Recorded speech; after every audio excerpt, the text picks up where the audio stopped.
Bonjour, une petite proposition pour apprendre à se centrer. Alors se centrer, pour faire court, c'est être présent déjà, c'est-à-dire ne pas être dispersé mentalement dans des pensées, dans des histoires, dans des scènes, dans un rêve un petit peu qui va se déployer et nous sortir de la réalité concrète ici maintenant. Se centrer, c'est aussi physiquement, le faire physiquement, c'est-à-dire que souvent on n'en a pas conscience, mais notre corps est un peu à l'ouest. Ça se voit énergétiquement parce qu'il y a un décalage entre les corps énergétiques et le corps physique. Et on le voit aussi par exemple au niveau émotionnel ou psychique, puisqu'il y a une instabilité. Par exemple, il y a des mouvements émotionnels qui vont jaillir comme ça, d'on ne sait où, et puis les pensées sont incontrôlables. Donc on n'est pas centré, on n'est pas dans la scène qui se déroule sous nos yeux, on est ailleurs, on est dans un espace que l'on a créé soi-même, mais on n'est pas dans la scène qui est vécue par le corps et qui est vécue par le mental. Enfin, le mental va se diviser en fait. Alors pour se centrer, avant de dire comment se centrer, pourquoi se centrer? Parce qu'on pourrait dire, moi je suis bien comme ça. En fait, quand on se centre pas, la première chose, déjà c'est pour le bien-être, la santé, c'est que au bout d'un moment, le corps va dériver. Et puis, n'étant pas centré, on n'a pas de sensation, de sensibilité de soi. Et du coup, par exemple, si le corps a mal et en souffrance, ne le sentant pas, on va le laisser un petit peu, on va laisser la situation pourrir, et à un moment donné, on va déclencher quelque chose qui va être peut-être assez grave. Donc, le fait de se centrer, déjà, c'est pour son propre bien-être. La deuxième chose, c'est que, comme je le disais, il y a un aspect psychique, émotionnel. Et quand on n'est pas centré, on va être touché par des choses de manière excessive. On va pas pouvoir, ou inversement, on va être insensible à plein de situations. Lorsqu'on est centré, on est dans la situation, donc on la vit de manière ouverte et l'émotion est pertinente et juste par rapport à ce qui se déroule ou à ce qui nous arrive. Voilà. J'ai eu un petit peu de difficulté à le dire. Donc ça va nous permettre de pouvoir de manière pratique faire ce qu'il faut au moment où il faut. Par exemple, si on a un accident, de pas être complètement à l'ouest, et si on est sur l'autoroute, de marcher de manière hébétée en plein milieu des voitures, mais de se mettre à l'abri. Donc ça, c'est la réactivité lorsqu'il y a quelque chose de traumatisant, de choquant. Et puis aussi, dans des situations un petit peu plus simples, mais aussi quand même relativement dangereuses, c'est par exemple quand on a un conflit avec une personne, d'adapter son comportement, de pouvoir prendre des précautions s'il y a une menace physique, et puis de savoir dire ou faire les choses qu'il faut. Donc c'est ça un petit peu l'intérêt d'être centré, mais en fait je dis un intérêt parce que être centré, c'est pas pour quelque chose.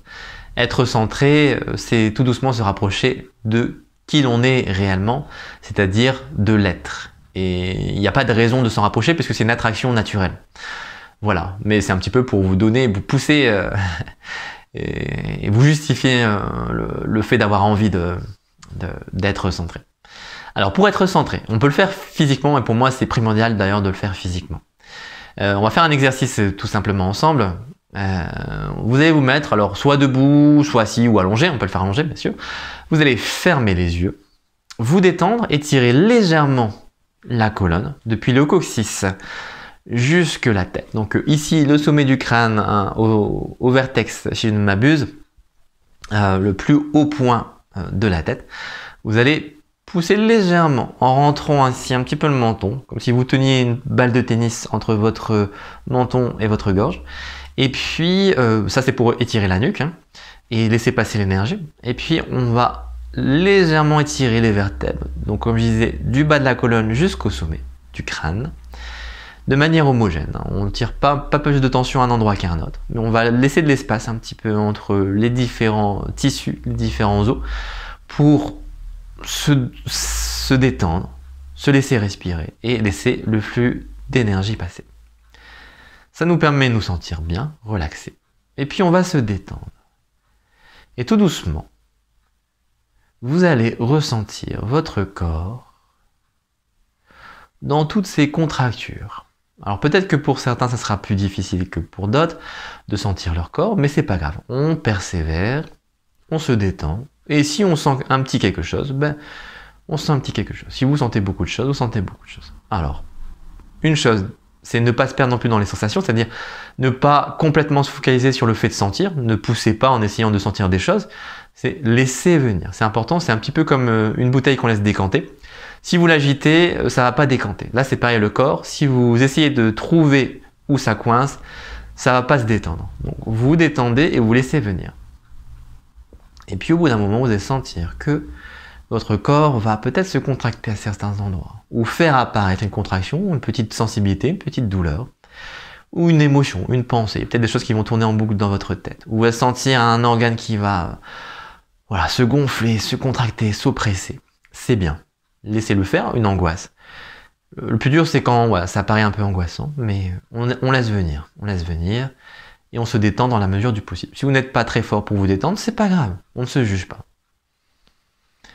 Et vous continuez à laisser de l'espace dans votre corps en vous étirant verticalement. Maintenez l'étirement du bas de la colonne jusqu'en haut.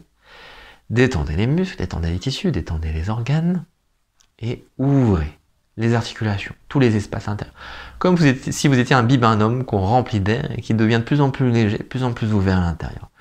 Tous les espaces se remplissent de vide. Bizarre, hein, mais c'est comme ça. C'est comme si c'était de l'air, impalpable mais bien présent. Votre corps respire, vous respirez. Vous sentez bien, de mieux en mieux. Même s'il y a des oppressions, c'est quand même pas mal. Et tout doucement, vous allez sentir que peut-être qu'il y a des petits mouvements de la colonne, des ondulations ou des mouvements à droite, à gauche. Des petites tensions qui se contractent puis se détendent. Très bien. Et vous allez vous concentrer sur votre dos, du bas de la colonne jusqu'en haut. Vous allez, peut-être en montant, vertèbre par vertèbre, sentir un petit peu toute cette tension dans le dos, qui se tend et qui se détend. Et vous allez imaginer ou ressentir ce flux qui se redresse tout doucement. Comme si, de par lui-même, le corps était capable de rectifier tous ces déséquilibres, de se détendre et de se retonifier de manière à redresser le dos, c'est-à-dire retrouver votre axe physique. Et vous pratiquez ainsi, maintenant que le corps est en réception, vous laissez votre dos se redresser. Pas d'effort particulier, c'est le corps qui le fait. Donc vous êtes simplement là, en train de manger du popcorn et de regarder ce qui se passe. C'est tranquille, mais le corps le fait. Il agit. Simplement, vous restez dans cet état de conscience, d'ouverture. Et vous pouvez pratiquer ainsi pendant quelques secondes, 30 secondes, 1 minute, plusieurs minutes, si vous sentez bien et que ça vous fait du bien. Voilà. Moi, je vais simplement terminer l'exercice ici, ouvrir les yeux. Alors vous pouvez continuer bien sûr, refaire l'exercice par après, par vous-même, pour pouvoir détendre le dos et retrouver votre axe physique. Et en fait, si vous retrouvez votre axe physique, vous allez retrouver votre axe énergétique et votre axe tout court. Voilà. Être centré, c'est être dans l'axe. L'axe, c'est pas un objet, c'est pas être droit physiquement, l'important.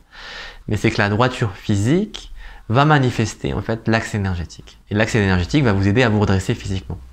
Et donc le fait de le faire avec le corps, c'est quelque chose qui va directement vous mettre dans cette direction-là, qui, comme je le dis, n'est pas un objet ou un but.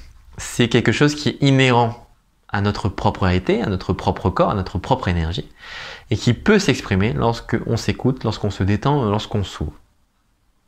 Ce n'est pas quelque chose que l'on fabrique, c'est quelque chose qui est déjà là. Et c'est quelque chose qui est dans la nature des choses, de la vie, que l'on redécouvre par ce, par exemple, petit exercice physique. Cette conscience de soi-même qui va faire que, hop, tout doucement, on va se redresser.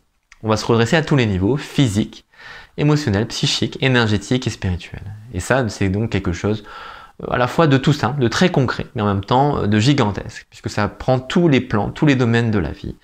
Et non seulement ça fait du bien d'être centré, d'être dans son axe, mais ça ouvre à plein de perspectives. Voilà, si vous avez envie de faire des retours quand vous aurez expérimenté un petit peu ça pendant quelques temps, n'hésitez pas à le faire sous la vidéo, dans les commentaires, ou à me le partager directement. Vous pouvez me joindre par mail ou par Facebook, si vous le désirez. Ça sera avec plaisir que j'échangerai avec vous Je le dis peut-être souvent, mais voilà, l'idée c'est un petit peu de faire circuler l'énergie, d'avoir ces partages en toute simplicité. Voilà, bah, je vous souhaite une bonne pratique. Soyez bien, passez une belle journée, une belle soirée. À bientôt!